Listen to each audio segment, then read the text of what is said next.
Oke, kita mulai nggih. Kemarin terakhir kita sampai nomor 46, 45 ya Bapak Ibu ya. Jadi kita lanjutkan di nomor 46, nggih. Seorang guru ingin membuka situs Google untuk menuliskan catatan, ide, atau refleksi yang bersifat pribadi. Nah, ini kata kuncinya adalah situs ya. Situs Google itu disebut dengan blog ya. Atau sebenarnya portofolio digital kayak gitu. Untuk blog pada Google namanya Google Sites ya, Google Sites. Sebentar, saya nutup pintu sebentar.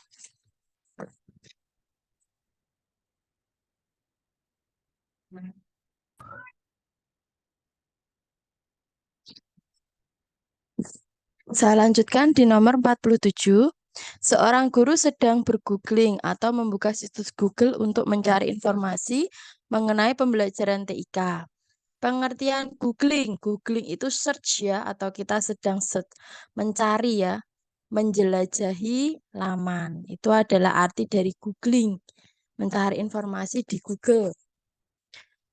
Kemudian nomor 48, saat kita akan mencari informasi ya, mencari informasi itu namanya mesin pencari atau search engine ya Bapak Ibu ya. Jadi untuk kita mencari informasi itu namanya search engine itu biasanya kan lewat Google, lewat Yahoo itu ya. Sehingga di sini yang berfungsi sebagai mesin pencari selain Google adalah www.yahoo.com. Kalau yang ini tuh email, ini tuh juga email. Ini bukan ya, sehingga jawabannya adalah yang A. 49.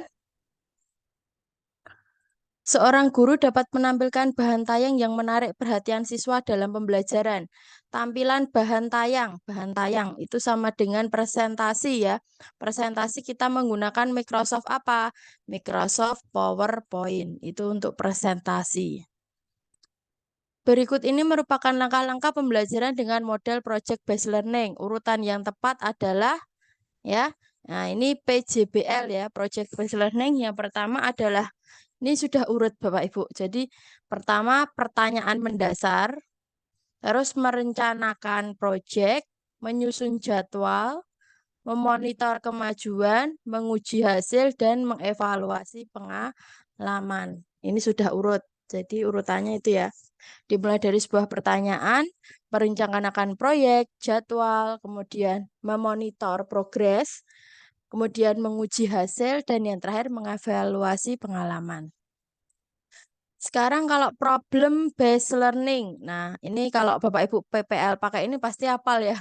Pertama, orientasi pada masalah dulu. Ya, fokus ke masalah. Kemudian kita organisasikan siswa kita, dikelompok-kelompokkan, dibagi tugas seperti itu. Terus membimbing penyelidikan, baik secara individu maupun kelompok. Kemudian mengembangkan hasil karya, yang terakhir menganalisis proses pemecahan masalah. Maka di sini memang diuji sejauh mana kita itu memahami dua model ini. Kenapa? Karena model ini adalah model yang apa ya, tujuannya itu untuk agar peserta didik kita itu memiliki kemampuan 4C ya, 4C dan HOTS.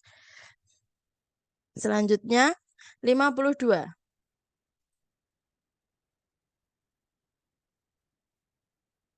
KKM ditentukan ya, kriteria keberhasilan belajar itu ditentukan melalui KKM ya, benar ya.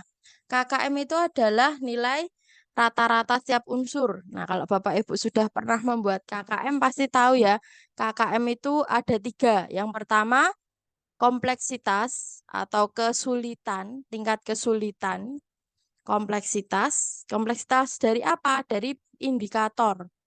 Kemudian daya dukung, sejauh mana daya dukung terhadap indikator tersebut ya, dan inteks siswa. Inteks siswa itu tergantung kemampuan awal siswa kita sesuai dengan indikator yang kita buat KKM-nya. Jadi KKM itu sebetulnya itu per KD per indikator, kemudian per mapel, baru KKM kelas. KKM kelas diambil dari KKM terkecil dari tiap mata pelajaran yang sudah kita tentukan ya. Jadi ada 3 ya ini ya. Kompleksitas, daya dukung, dan intake siswa. Kemudian indikator sikap kemurahhatian ya. Seorang guru mendapati beberapa siswa yang belum selesai mengumpulkan tugas pada tenggang waktu yang telah diberikan, dikarenakan banyaknya tugas yang menumpuk dari mata pelajaran lain. Jika seandainya Anda sebagai guru, apa yang akan Anda lakukan? Nah, di sini yang mana? Apakah A. Memberikan fasilitas untuk berdiskusi agar siswa tahu cara mengatur waktu, mendorong siswa untuk segera menyelesaikan tugas secara maksimal dengan menyampaikan siapa yang sudah, siapa yang belum, atau memberikan toleransi tambahan waktu. Tetap meminta tugas yang telah diberikan dengan sanksi nilai untuk siswa yang belum selesai tadi atau menolak tugas. Nah, di sini sebagai seorang guru, kita harus punya sikap murah hati ya. Jadi kita berikan toleransi tambahan waktu agar siswa yang belum tadi dapat menyelesaikan tugasnya. 54, karena terbiasa bekerja cepat dan teratur, Anda sering memiliki sisa waktu setelah mengajar. Anda melihat ada teman yang sedang kerepotan, ya. Jadi di sini kita sudah punya sisa waktu. Tetapi terus ada teman yang kerepotan, maka apa yang kita lakukan, ya? Ini harus minta dibantu dulu, ya, berarti salah. Mengerjakan kewajiban Anda yang lain agar tidak diminta untuk membantu juga tidak. Meminta teman itu untuk istirahat dan menggantikan dia, itu juga nggak boleh ya, nanti dia tidak bertanggung jawab. Memahami kesulitan dan siap membantu ketika itu meminta bantuan saya. Ya, jadi kita sudah siap membantu. Segera menawarkan bantuan untuk menyelesaikan pekerjaan itu karena ia memang perlu bantuan. Kenapa kita tidak pilih yang E? Kalau kita pilih yang E itu apa ya? Kita langsung menawarkan bantuan ya belum tentu bahwa teman kita itu juga mau dibantu. Kadang ada tipe-tipe teman ya, mungkin ya Pak Bapak Ibu juga punya teman di kantor yang dia itu kalau bekerja istilahnya mantapnya kalau dia mengerjakan sendiri, dia tidak mau dibantu oleh orang lain karena kalau dibantu dia merasa malah apa ya? Malah kayak kurang fokus gitu. Makanya di sini eh, belum tentu dia butuh bantuan kita ya. Maka di sini yang dijawab adalah memahami kesulitan dan ada kata ini siap membantu ketika kapanpun dia minta. Ya, jadi jawabannya yang ini. Teori ini, nah ini sudah masuk gabungan dari pedagogi Bapak Ibu. Jadi nanti akan banyak soal pedagogi yang kadang itu memecahkan ingatan-ingatan kita. Maksudnya gini kan kita sudah hafal gitu ya. Teori belajar ini, teori belajar inilah. Ternyata nanti ketika apa namanya? Ketika Bapak Ibu ketemu soal tuh kadang ngeblank gitu loh. Karena banyaknya soal pedagogi. Memang paling banyak nanti soalnya pedagogi Bapak Ibu. Pedagogi sama yang sikap tadi juga masuk ya. Teori ini memandang belajar sebagai hasil dari pembentukan hubungan. Nah, ini pasti ada stimulus dan respon. Pasti Bapak Ibu sudah tahu ya. Stimulus respon ya dari kata SR, stimulus respon itu adalah teori behavior ya. Ini miliknya si BH. Stimulus respon itu ya. Ciri dari behavioristik adalah adanya stimulus respon. Lanjut. Di dalam proses pembelajaran, siswa dihadapkan dengan situasi di mana ia bebas untuk mencari data, membuat dugaan, mencoba-coba, mencari dan menemukan, mengeneralisasi, ya, membuktikan benar tidaknya dugaan. Ini sebenarnya kayak metode ilmiah ya Bapak Ibu ya. Kalau kita belajar itu ini metode ilmiah. Jadi ada sebuah dugaan, kemudian kita akan menguji dugaan kita itu ya. Ini metode ilmiah. Nah, metode ilmiah itu masuk dalam teori konstruk, di mana konstruk itu adalah siswa membangun pengetahuannya sendiri ya, konstruktivisme ya di sini ya, konstruk.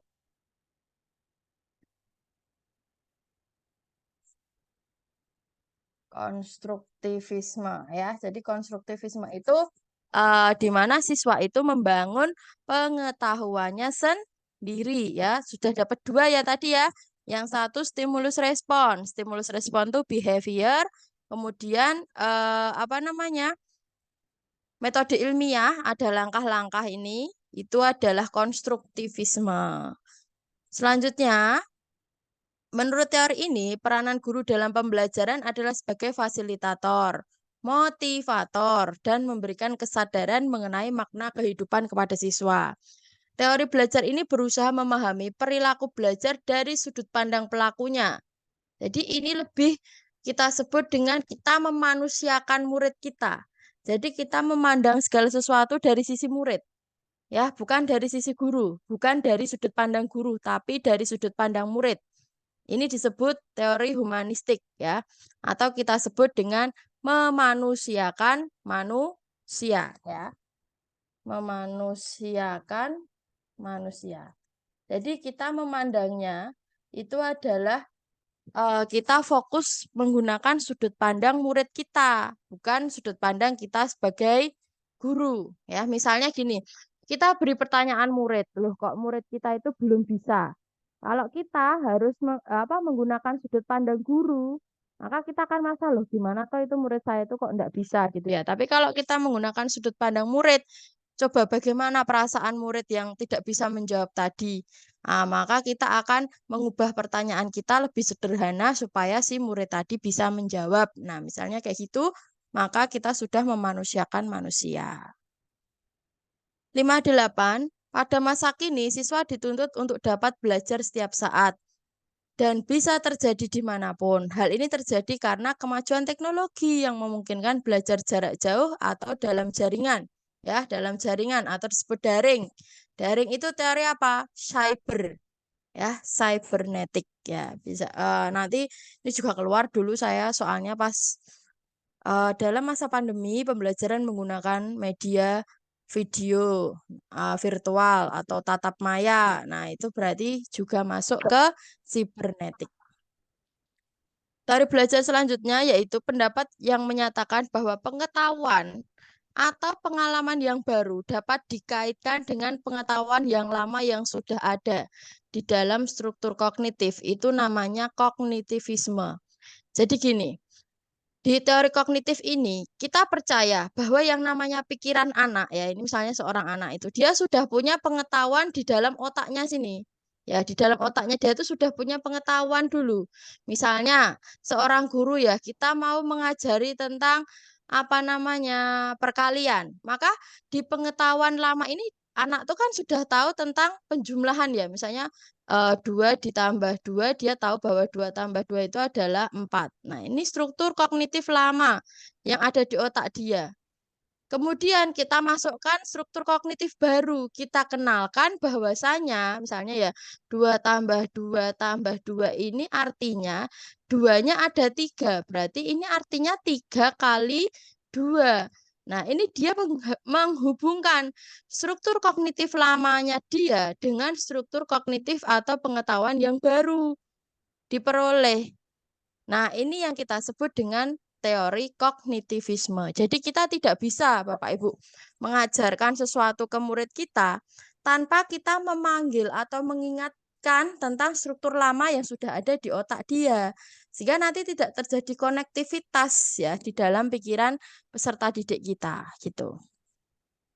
Oke, jadi tadi saya ulang ya, harus tahu ya bedanya behavior, konstruk, humanistik, sibernetik, dan kognitif. Selanjutnya nomor 60. Memilih media pembelajaran hendaknya tidak boleh sembarangan, tetapi harus didasarkan pada kriteria tertentu. Misalnya, apakah untuk belajar individual, apakah untuk kelompok kecil, maupun untuk kelompok besar. Berarti pernyataan tersebut dalam pemilihan media kita harus memperhatikan kriteria apa ya. Di situ sudah ada kata kuncinya. Untuk belajar individu, kelompok kecil dan kelompok besar. Maka di sini yang sedang kita amati itu adalah konteks penggunaannya. Penggunaan medianya kita itu untuk kelompok yang untuk belajar apa. Apakah untuk belajar individu, apa kelompok kecil atau massal gitu ya. Jangan terkecoh ke sasaran didik ya, tapi ini ke konteks penggunaan. 61. Pada saat mempersiapkan pembelajaran, seorang guru dapat menyusun strategi pembelajaran dan menentukan media yang digunakan dalam pembelajaran. Kemampuan dasar yang harus dimiliki seorang pendidik terkait dengan keterampilan memilih media. Nah, sebagai guru kita harus terampil memilih media. Yang mana yang keterampilan memilih media? Apakah latar belakang sosial budaya? Apakah disesuaikan dengan kemampuan sekolah? Sesuai pendidik menyesuaikan dengan materi atau memahami karakteristik dari media itu. Kalau karakteristik media itu sudah mencakup semuanya. Sudah mencakup ini tadi tujuan, sasaran, ketersediaan, konteks itu sudah masuk ke karakteristik media atau apa namanya? Kriteria media. Sehingga jawabannya adalah yang B ya, kriteria atau karakteristik dari media tersebut. Ini pengecohnya yang D, disesuaikan dengan materi. Kalau hanya dengan materi berarti tidak disesuaikan dengan muridnya, tidak disesuaikan dengan tujuan pembelajarannya, ya toh? Maka yang paling tepat adalah yang B. Ini sudah mencakup semuanya. Mencakup ini. 4 aspek.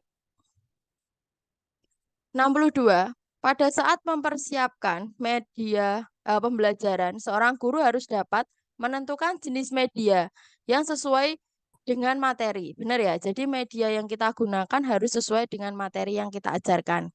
Dilihat dari kemampuan jangkauannya, jelas ya ini ya. Kata kuncinya adalah kemampuan jangkauan. Dibagi menjadi apa? Ya, jangkauan luas dan jangkauan terbatas. Ya, jawabannya adalah yang A.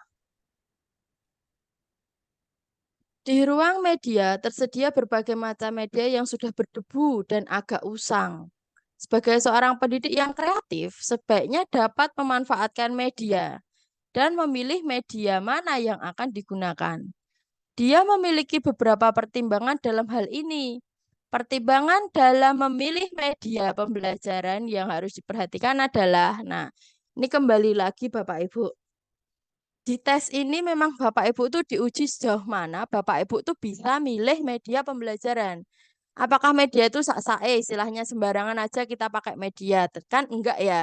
Nah, media itu didasarkan dari apa? Yang pertama tujuan. Tujuan penggunaan medianya untuk apa?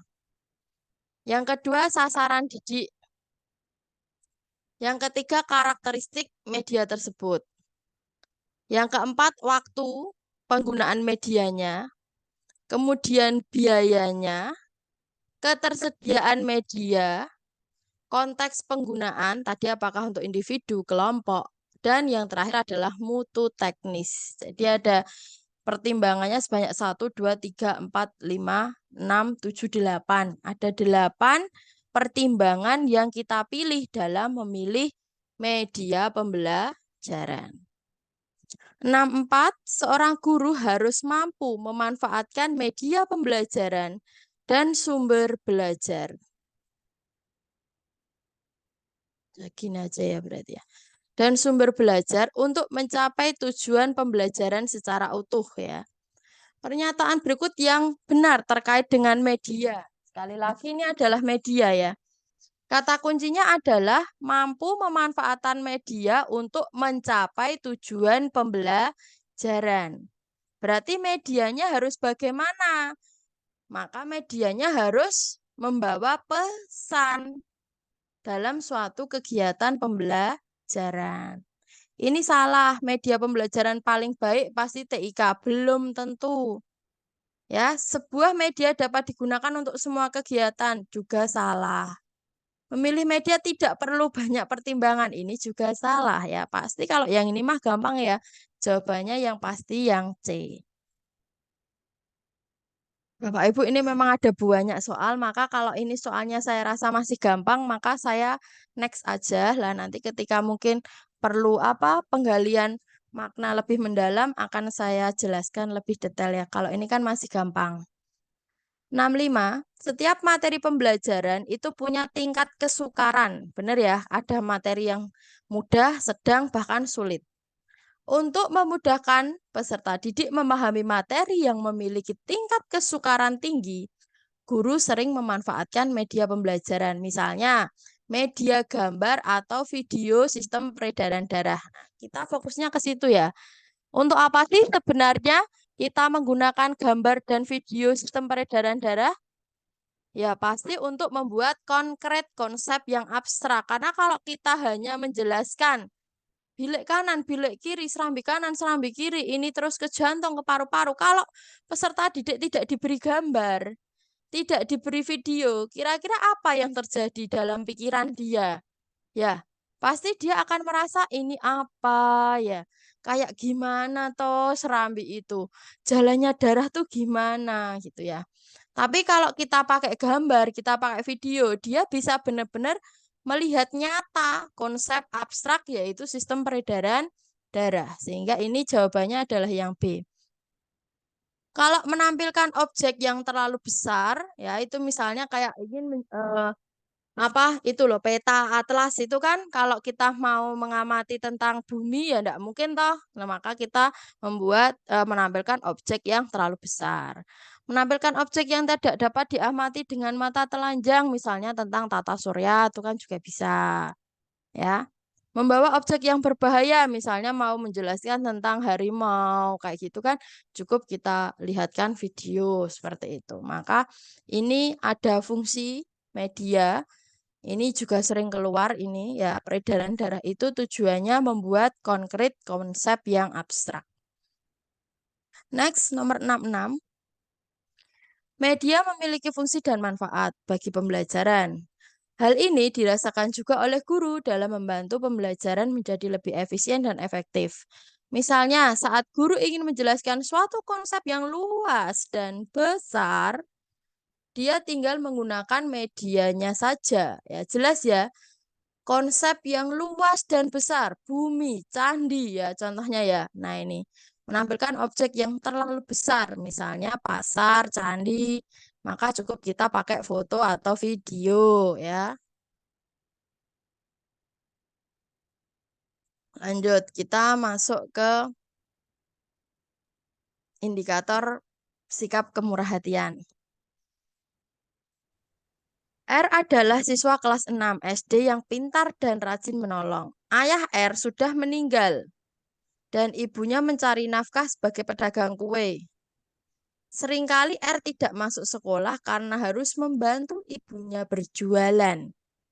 Nah, sebagai guru, apa yang kita lakukan kalau ada murid kita yang sering izin, ya?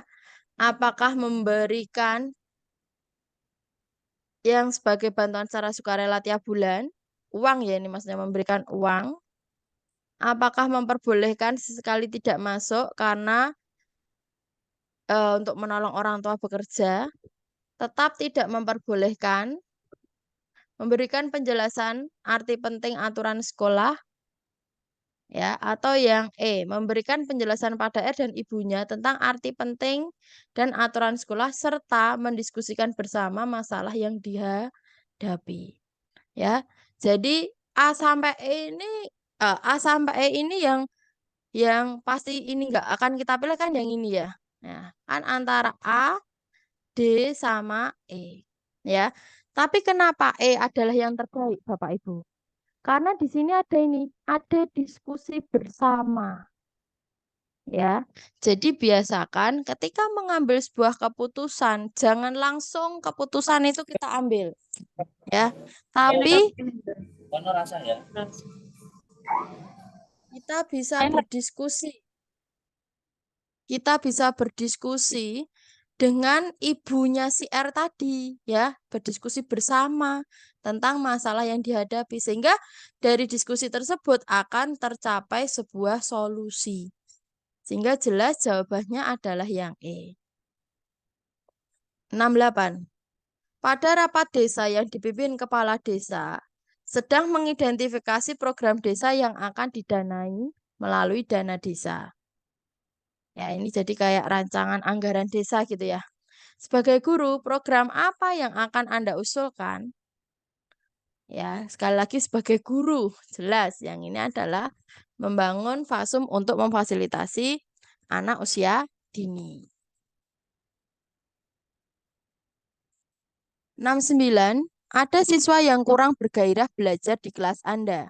Terkait dengan hal ini, tindakan yang Anda lakukan sebagai guru adalah berarti ini siswa kurang motivasi, ya, kurang minat belajar, dibiarkan saja, ya, abaikan, kemajuannya sedikit, menggunakan berbagai cara untuk membangkitkan semangat belajarnya atau memahami dulu, baru berusaha terus menemukan cara membangkitkan semangat belajarnya. Jadi yang beda ada di sini. Ya, memahami kondisi siswanya, dicari tahu dulu Bapak Ibu. Dicari tahu dulu kondisi apa yang menyebabkan murid kita itu kurang semangat dalam belajar. Baru kita cari cara membangkitkan semangat belajarnya. 70. Seorang anak berminat pada kelompok peminatan bidang ilmu pengetahuan sosial ketika memilih studi lanjut ke SMA. Namun, orang tua bersikukuh agar anaknya memilih peminatan IPA. Ya, anaknya pengen IPS, orang tuanya pengen IPA. Orang tua menginginkan anaknya menjadi dokter agar masa depannya terjamin. Menurut si anak, ia merasa tidak mampu jika studi lanjut kedokteran dan kurang meminati mata pelajaran ilmu biologi, matematika, fisika, serta kimia. Maka bagaimana sebagai wali kelas?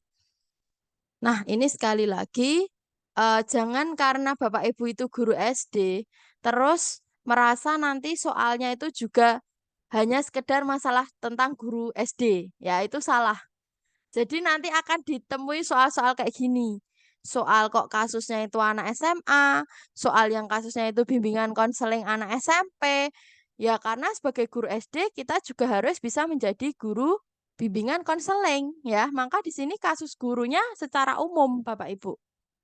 Walaupun kita nanti guru SD, tapi soalnya kayak gini secara umum. Ya, bahkan KD indikatornya tidak melulu tentang SD, bisa saja sebuah KD IPS sejarah kelas 11, terus kita disuruh memilih indikator. Nah, itu kan nggak masalah. Mau jadi guru apapun yang namanya KD indikator ilmunya sama. Bahwa indikator itu tanda ketercapaian KD. Kayak gitu ya. Jadi nanti jangan dikira lah, saya kan guru SD, ngapain ini saya belajar kasus di SMA gitu. Pertanyaannya sebagai wali kelas apa yang akan kita lakukan? Menasihati anak untuk patuh, memberikan saran kepada orang tua dan si anak untuk mengenali secara objektif kemampuannya dengan konsultasi pada psikolog, menyarankan si anak untuk menyampaikan pada orang tua, melakukan kunjungan rumah, atau bersama guru BK. Anda sebagai wali kelas memfasilitasi pertemuan antara orang tua dengan siswa. Sekali lagi apa? Diskusi bersama-sama. Itu pasti jadi jalan keluar. Maka yang disebut musyawarah mufakat itu ya di sini Bapak Ibu. Jadi ketika ada problem antara orang tua dan anak, solusinya adalah diskusi. Dijak ngomong dua-duanya. Terus diambil keputusan dengan objektif.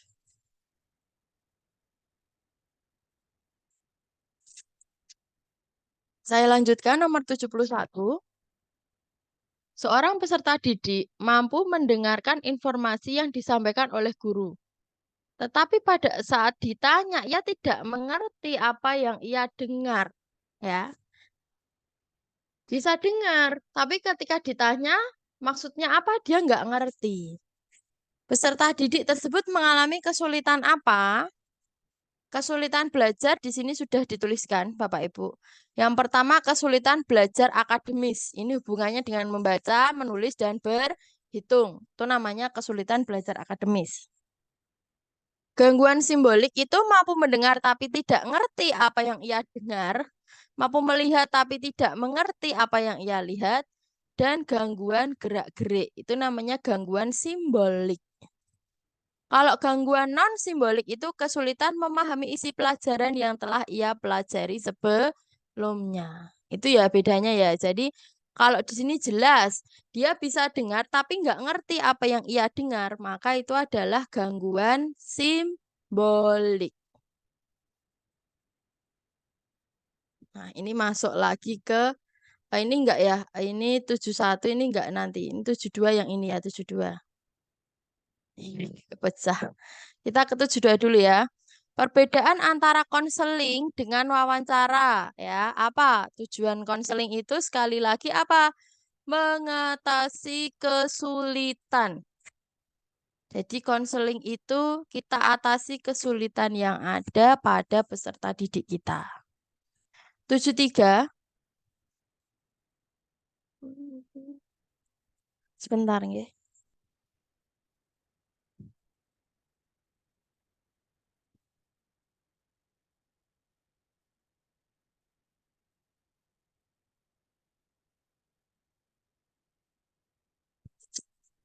73. Untuk mengetahui keberhasilan belajar peserta didik, ya, baik selama maupun setelah pelajaran, dapat dilihat melalui pengamatan keaktifan dalam bekerja sama atau bisa juga dengan wawancara tentang kesulitan-kesulitan yang dihadapi peserta didik.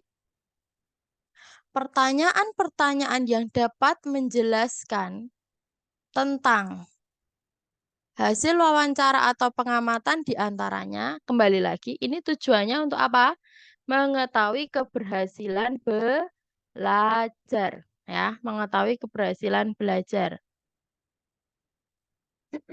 Maka yang kita pilih, mengapa peserta tidak aktif? Itu bukan. Bagaimana proses pembelajaran yang dilakukan agar efektif? Itu juga tidak. Apakah kompetensi awal peserta didik untuk mengikuti pembelajaran memadai? Tidak. Tapi yang ini ya, mengapa peserta didik kita memberikan respon negatif atas pelaksanaan pembelajaran yang kita lakukan. Respon negatif itu bisa banyak hal ya Bapak Ibu ya. Misalnya diam saja, itu juga respon negatif.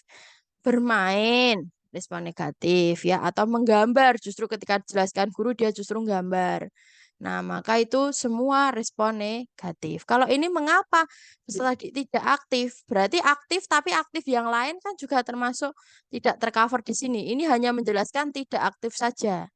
Kalau ini tidak ya, ini tidak untuk mengenali sebuah keberhasilan. Ini juga tidak. Sebenarnya antara A sama D. Pasti nanti kayak gitu. Jawaban itu ada dua yang kok ini betul, ini juga betul. Maka kita pahami lagi yang ini peserta didik tidak aktif atau yang ini tidak kita memberikan respon negatif, maka cakupannya lebih luas yang ini.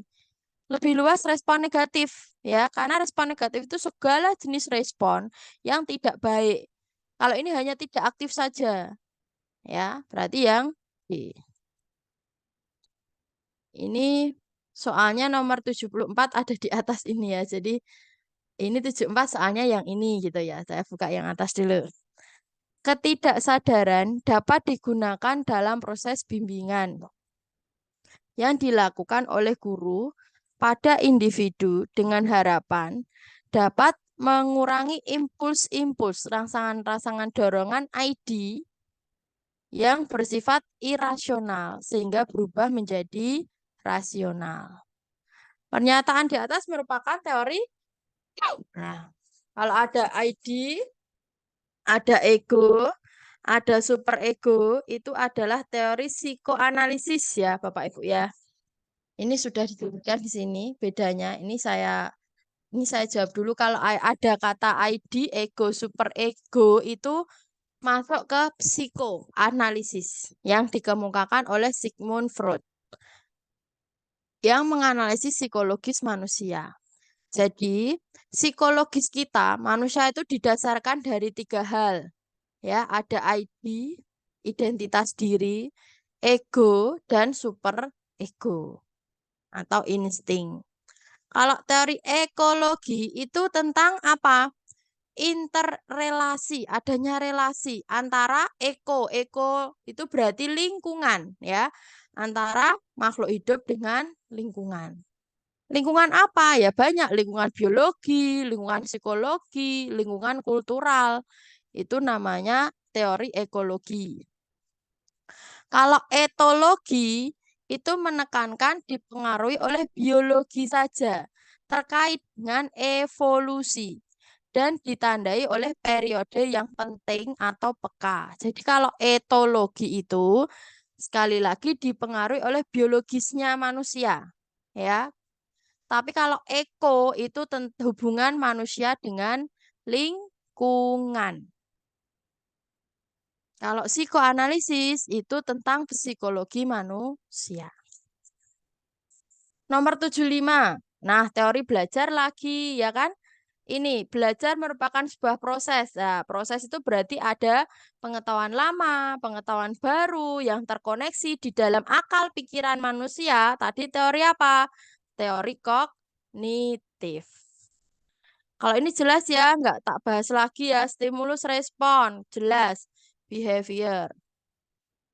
Nah, ini teori yang mempelajari tentang kebiasaan atau karakter seseorang. Ini namanya teori tingkah laku. Ya, karakter-karakter individu itu dipelajari di teori tingkah laku. 78, kata kuncinya apa? Lingkungan mempengaruhi individu ya. Misalnya nanti ada soalnya anak yang tumbuh di lingkungan, mohon maaf, katakan di lingkungan tempat prostitusi misalnya kayak gitu ya, dibandingkan dengan anak yang hidup di lingkungan biasa, itu akan memiliki karakter yang berbeda. Nah, itu berarti kan anak itu dipengaruhi oleh lingkungan tempat tinggalnya. Maka dia teori apa? Teori ekologis, ya. 79. Ini masuk ke sikap lagi ya. Jadi enak Bapak Ibu, soal yang ini tuh sudah menurut saya loh ya. Dulu saya belajar ini tuh sudah banyak banget yang keluar. Artinya keluarnya itu jangan harap sama persis gitu, enggak. Biasanya kalau kita sudah pahami konsep ya, sudah paham konsep, nanti diganti-ganti soalnya dikembangkan kita bisa gitu loh maksudnya. 79 ya. Sebentar saya ngecas laptop sebentar nggih.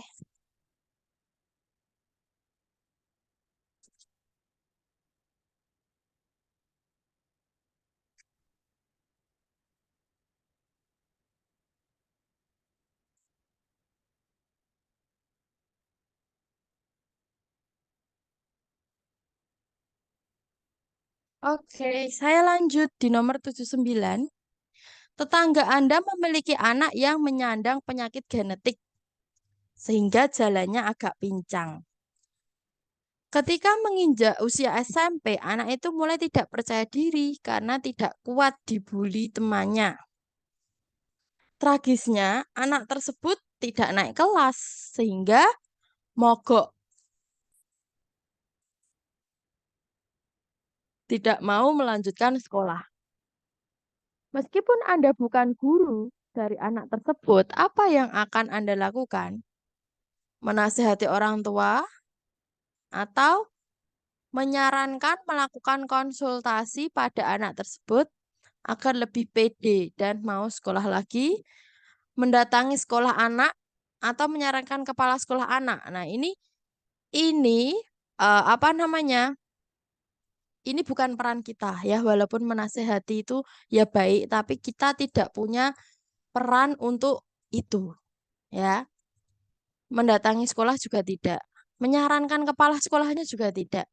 Maka yang bisa kita lakukan hanya sekedar menyarankan coba konsultasi gitu ya pada anaknya itu gimana agar dia lebih percaya diri ya.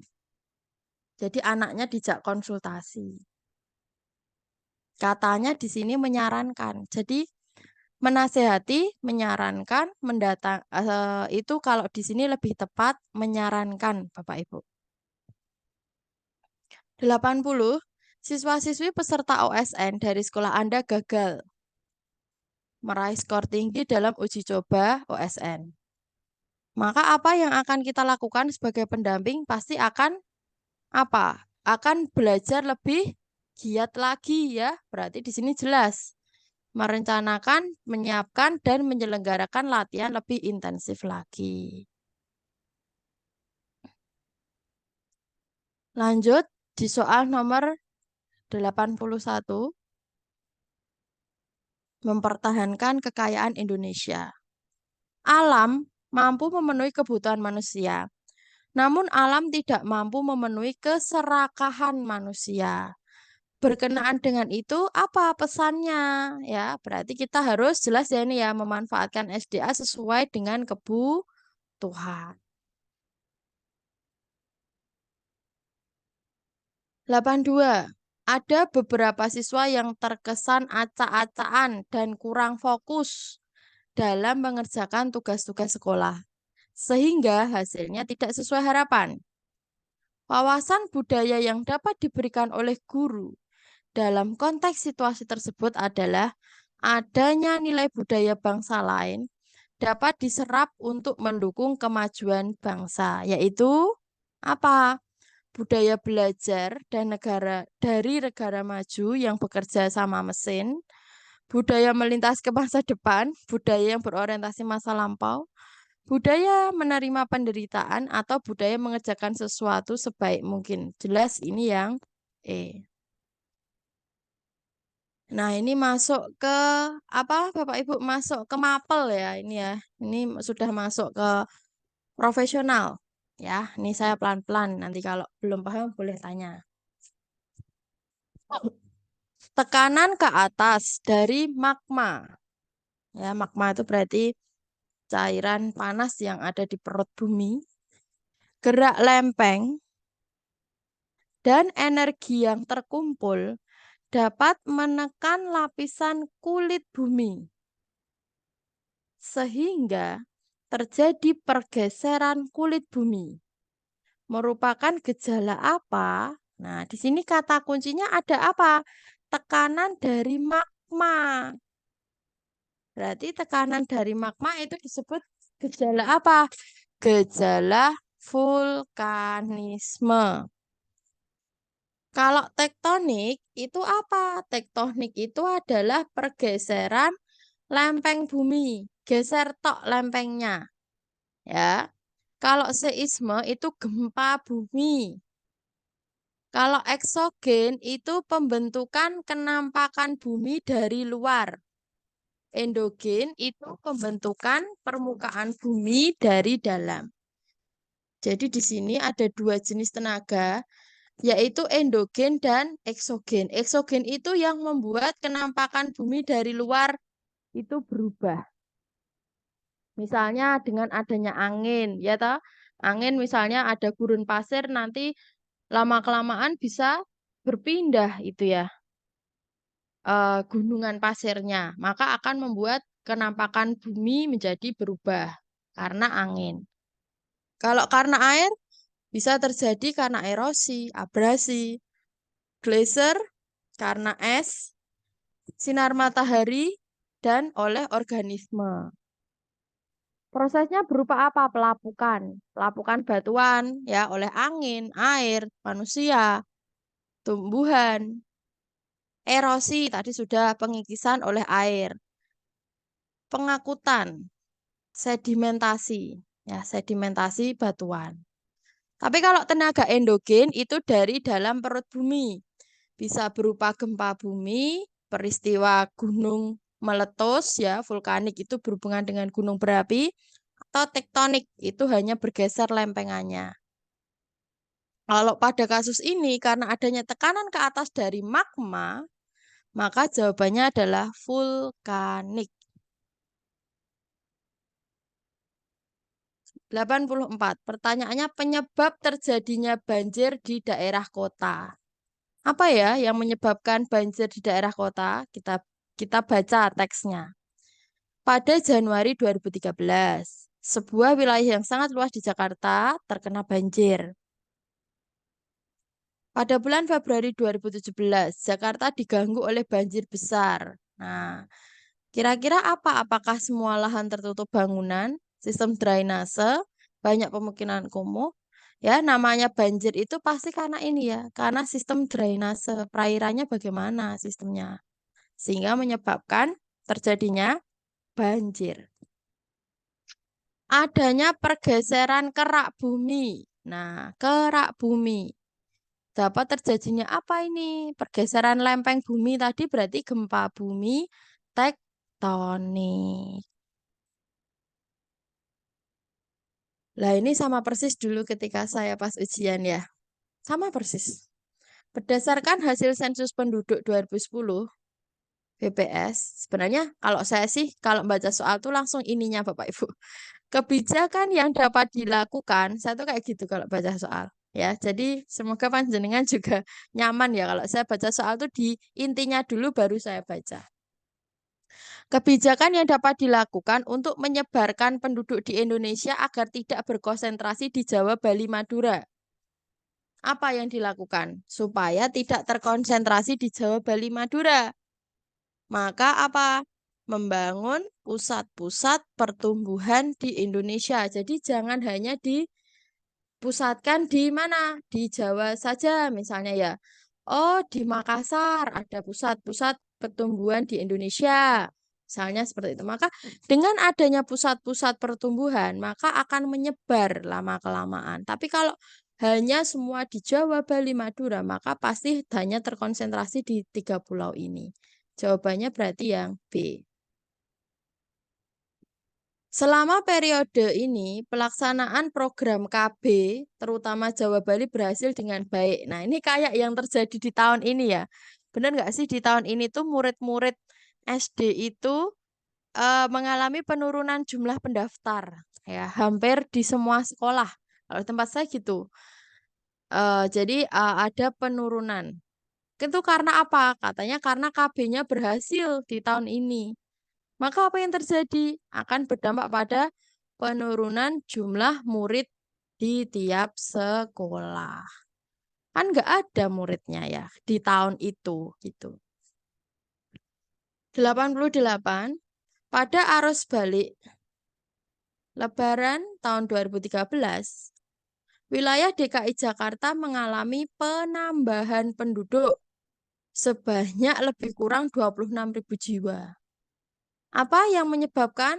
Ya, jelas ya, sudah jelas di sini ada penambahan penduduk. Masa kalau karena kelahiran tiba-tiba langsung lahir 26.000 jiwa? Kan nggak mungkin. Atau karena tingkat kematiannya yang rendah karena nggak ada yang mati gitu misalnya. Juga nggak mungkin. Karena apa? Karena ada migrasi penduduk atau perpindahan penduduk dari baik itu desa ke kota ya. Jadi jawabannya adalah migrasi penduduk. Lanjut, perhatikan data pendidikan penduduk di bawah ini. Ada perguruan tinggi 4,6%, SLTA, SLTP, SD, tidak atau belum tamat SD, tidak bersekolah. Berarti di sini paling banyak apa nih? Lulusan SD ya. Setelah itu lulusan tidak atau belum tamat SD. Oh, ini tahun 1990 Bapak Ibu.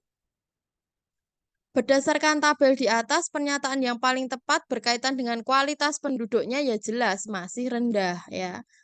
Karena apa? Karena sebagian besar ini SD dan belum tamat SD saat itu ya. 90 pernyataan di atas yang menunjukkan indikator tingginya tingkat kesehatan suatu negara. Yang mana? Yang indikator tingkat kesehatannya tinggi ya. Angka kematiannya rendah, iya, karena kesehatannya tinggi. Majunya teknologi kesehatan belum tentu. Banyaknya rumah sakit belum tentu. Angka harapan hidup tinggi, iya. Berarti jawabannya yang mana? 1 sama 4. Ini nanti saya sampaikan nomor 100 ya, Bapak Ibu ya. 91. Ada kelompok masyarakat berpendapat bahwa kerja itu lebih penting daripada sekolah. Sehingga mereka enggan melanjutkan sekolah, bahkan banyak anak yang putus sekolah. Upaya yang dapat dikerjakan untuk membuat masalah tersebut teratasi adalah apa yang kita lakukan? Apakah A. Merencanakan pendidikan untuk masyarakat, B. Meningkatkan kualitas pengajar di masyarakat, C. Merencanakan program wajib belajar, D. Mengupayakan bebas biaya untuk warga kurang mampu, E. Mensosialisasikan peranan pendidikan dalam kehidupan. Nah, apa ini jawabannya Bapak Ibu? Coba dijawab di kolom chat boleh nih.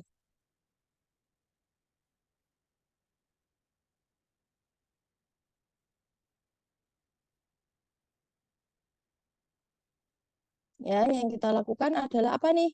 Memberikan bantuan pendidikan untuk masyarakat yang kurang mampu ya. Seperti sekarang ya ada beasiswa, ada KIP, ada PIP, Kartu Indonesia Pintar itu ya. Sehingga itu agar apa? Agar akhirnya yang awalnya mau putus sekolah itu akhirnya lebih memilih untuk sekolah ya. Berarti yang mana tadi? Yang ini ya, mengupayakan bebas biaya untuk warga kurang mampu. 92 sejak tahun 2017. Ini juga keluar dulu. Di Desa Trawulan banyak dibangun rumah-rumah bergaya Majapahit. Rumah Majapahitan ini disusun dengan memperhatikan temuan-temuan arkeologis yang tersebar di situs Segaran. Di sana terdapat sisa-sisa bangunan, lantai, halaman, dinding, gentong, dan lain-lain. Dalam tahapan ini disebut metode apa? Ya, jadi di sini kayak membangun kembali gitu ya, membangun kembali rumah-rumah yang disesuaikan dengan masa lalu. Ini namanya historiografi. Ya, apa itu historiografi? Historiografi adalah rekonstruksi imajinatif. Jadi kita merekonstruksi menggunakan imajinasi kita dari masa lampau berdasarkan data yang diperoleh dengan menempuh proses pengujian dan proses analisis secara kritis melalui rekaman dan bukti peninggalan masa lampau. Jadi kayak dibangun lagi gitu ya, dibangun lagi situsnya. Nah, di sini tahap-tahap penelitian sejarah, Bapak Ibu. Yang pertama tahap heuristik. Ya, pada tahap heuristik ini kita masih mengumpulkan sumber-sumber sejarah, baik itu sumber tertulis maupun sumber lisan. Sumber tertulis primer itu secara langsung, ya. Sumber tertulis sekunder itu tidak tidak apa ya? Kalau primer itu yang nanti saya kasih contoh deh tahap heuristik ya. Misalnya kalau primer itu ya langsung itunya temuan-temuannya kayak gitu. Yang kedua, verifikasi. Ini apa? Kita melakukan kritik atau penelitian terhadap sumber-sumber tadi. Bisa menggunakan verifikasi ekstern, ya, autentitas, originalitas, integritas diuji di sini. Bisa juga dengan verifikasi intern menggunakan sumber resmi formal dan sumber tidak resmi atau informal. Yang ketiga itu interpretasi. Itu kita melakukan penafsiran terhadap waktu peristiwa. Oh, kira-kira ini terjadi di tahun ini kayak gitu ya. Secara objektif, deskriptif, dan selektif. Yang terakhir adalah historiografi atau penulisan sejarah. 93. Menunaikan sholat 5 waktu bagi umat Islam, kebaktian bagi umat Kristen, sembahyang di pura, mencerminkan nilai apa? Nilai kerohanian, material, vital, imaterial. Nah, ini masuk ke nilai kerohanian. Kalau nilai material itu apa? Yang berhubungan dengan fisik jasmani, misalnya kita perlu makan, kita perlu minum, kita perlu makanan, pakaian, itu namanya nilai material. Kalau nilai vital itu sesuatu yang berguna untuk melakukan aktivitas. Nilai vital itu apa? Kita perlu pengetahuan. Yang jadi ada 3 nilai, Bapak Ibu. Nilai kerohanian, material, dan vital untuk dalam diri kita. 94. Pernyataan di atas yang merupakan contoh norma hukum. Jelas ya, pelanggaran lalu lintas sama pencurian yang dihukum. Nomor 1 dan 3. Fenomena mudik pada saat hari raya, ya, itu untuk apa? Menjunjung tinggi nilai apa? Nilai kekerabatan. Ya, kerabat. 96. Langsung ke soal ya. Pernyataan tersebut menunjukkan bahwa tingkat konsumsi seseorang dipengaruhi oleh apa? Nah, di sini kita baca seorang yang memiliki penghasilan Rp500.000 itu akan membelanjakan 400.000 untuk kebutuhan pokok, sisanya 100.000 untuk tren. Nah, maka di sini tingkat konsumsi kita dipengaruhi oleh apa? Pola hidup konsumtif, budaya lokal, pendapatan, keinginan hidup mewah, dan rasa gengsi yang tinggi atau kenikmatan materi. Ya, ini dipengaruhi oleh gaya hidup ya Bapak Ibu ya. Yang D. 97. Tingkat konsumsi seseorang dapat dipengaruhi oleh harga barang yang dikonsumsi. Jika harga barang-barang yang dikonsumsi naik, maka seseorang akan mengurangi jumlah barangnya. Ya, misalnya biasanya beli telur 20.000, naik jadi 30.000, maka kita belinya akan lebih sedikit. 98. Letusan gunung api memberi dampak negatif. Ya, selain bencana, pasca erupsi menghasilkan pasir, kerikil, dan batuan. Hasil erupsi tersebut menjadi berkah buat penduduk di sekitar gunung api berdasarkan bidang usahanya. Nah, siapa yang merasa mendapat berkah ketika terjadi letusan gunung? Ya jelas usaha ekstraktif ya. Ekstraktif itu penambangan pasir, penambangan batu itu ya. Jadi ekstraktif itu pemanfaatan SDA secara langsung dari alam tanpa diolah. Kayak kita ambil pasir itu kan nggak usah diolah, langsung bisa dimanfaatkan. Batu itu juga, maka itu usaha ekstraktif. 98. Pengusaha kerupuk memanfaatkan hasil laut agar memiliki nilai guna dan nilai jual. Ya. Salah satu tujuan produsen membuat barang tersebut adalah untuk apa? Ya pasti jelas memenuhi kebutuhan konsumen. Terakhir 100. Ilmu pengetahuan dan teknologi bagian dari penunjang terjadinya globalisasi. Benar ya, IPTEK itu bagian dari globalisasi. Adanya globalisasi menjadikan nilai-nilai sosialnya luntur. Interaksi yang terjadi di dalamnya beralih pada tujuan untung dan rugi. Hal ini ditandai dengan apa? Nah, apa tanda dari sebuah globalisasi yang nilai sosialnya luntur? Ya pasti nilai sosial lunturnya adalah munculnya sikap egoisme atau mementingkan diri sendiri. Oke, Bapak Ibu, jadi nanti kita lanjut di hari Kamis. Nanti jadwalnya Kamis sama Mas Umam. Tapi Mas Umam materinya beda ya. Nanti nggak sama kayak saya ini. Jadi nanti Mas Umam juga ada materi sendiri. Jadi untuk saya nanti ketemu lagi di hari Jumat. Kalau Mas Umam hari Kamis dan hari Sabtu. Begitu ya, Bapak Ibu. Saya cukupkan ya. Saya stop rekam terlebih dahulu.